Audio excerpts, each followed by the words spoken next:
professeur Abdoulaye Dramé du département chimie de la faculté des sciences et techniques de l'université Cheikh Anta Diop. Nous organisons aujourd'hui un peu le congrès, un peu du FASC, donc la Fédération des sociétés chimiques d'Afrique, qui est jumelée un peu avec les 6e journée scientifique un peu du Comité sénégalais pour la chimie.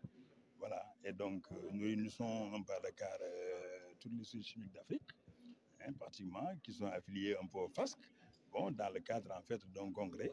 Voilà, et puis au cours duquel nous aurons un peu quelques travaux pendant un peu les 3 jours que vont durer vraiment cette rencontre. Mais la chimie, tout est chimie. La chimie au début et à la fin de tout. Vous avez la chimie dans le domaine, chaque matin quand vous allez faire de la chimie, lorsque vous chauffez un peu votre café, un peu pour le prendre, c'est de la chimie que vous faites. Lorsque vous prenez du thé le matin, c'est de la chimie. Donc lorsque madame cuisine à la maison, c'est de la chimie. Lorsque vous avez pris un médicament un peu à la pharmacie, c'est encore de la chimie. Lorsque vous mangez un fruit, c'est un fruit en fait qui a été un peu cultivé, vous savez, c'est de la chimie. Dans lequel peut-être des pesticides, voilà, un peu des engrais ont permis en fait aux fruits de se développer et de mûrir. Donc dans le domaine agricole, dans le domaine médical, dans le domaine pharmaceutique, dans le domaine des cosmétiques, dans le domaine des huiles, dans la chimie au début et à la fin de tout en quelque sorte. Tout est chimie en quelque sorte. Si vous regardez les disciplines enseignées, tous regorgent de la chimie, à l'exception un peu des maths, peut-être, oui, il y a beaucoup d'abstractions, mais les autres disciplines là, que ce soit la biologie, la physique, quelque part là, toutes ces matières en fait là un peu sont regorgent de chimie. Voilà. D'ailleurs même c'est la seule discipline qui est à la fois en fait là un peu industrie et discipline. Discipline qu'on enseigne, industrie, regardez la SAR, regardez en fait là un peu Saint-Stock, regardez toutes ces boîtes là en fait là, industrie, regardez par exemple toutes les firmes pharmaceutiques. Voyez-vous, donc la chimie est à la fois un peu discipline enseignée, mais aussi en fait là, une industrie. Elle est la seule à se comporter comme ça. Vous n'avez pas ça en maths, vous l'avez pas en physique, mais vous l'avez en chimie. Et donner des solutions, donc créer des leviers qui nous permettent à l'Afrique de trouver en fait les moyens de son développement.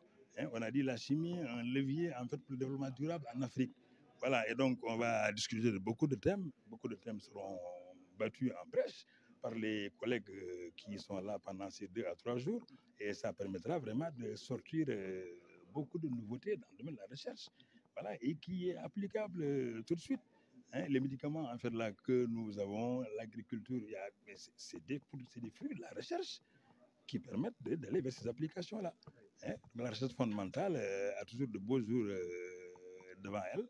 Voilà, pour la simple raison qu'elle est liée, il faut la linker quelque part là, en fait là, aux applications. Voilà, qui d'application dit éventuellement de la recherche fondamentale qui est à la base de ces applications. Et la chimie est dans ce cadre-là. Oui, bon, faux médicaments, peut-être qu'il n'y a pas de faux médicaments. Je crois que c'est des médicaments qui sont périmés en général. Voilà, il n'y a pas de faux médicaments. Mais à partir d'une firme, la firme crée les conditions pour mettre sur le marché un médicament de qualité. Voilà, et qui ISO un peu comme il le faut. Maintenant, sur le médicament, il y a une date de péremption. Voilà, donc le médicament peut être périmé. Donc voilà. Donc je crois que c'est surtout ça, les dates d'utilisation qui sont dépassées, qui font que voilà, c'est périmé. Voilà, mais il n'y a pas de faux médicaments. Maintenant, peut-être il faut me dire pour la pharmacopée, mais elle aussi, elle est la bienvenue. Voilà, mais c'est vrai, il y a la toxicité qui accompagne souvent un peu ces produits. Donc c'est important vraiment de se référer à des scientifiques, à ce qu'on connaît réellement. Il y a des doses, voilà, donc il y a des mélanges à faire et tout. Et c'est important. Ce genre de congrès-là vient dans ce cadre-là pour combler le gap. On n'a pas les moyens de l'Occident, mais on fait de notre mieux quand même pour être au diapason. Voilà, c'est dans ce cadre-là qu'ils sont là. Le président de l'UPAC, l'American Chemical Society, Royal Society of Chemistry of the United Kingdom, donc l'Angleterre.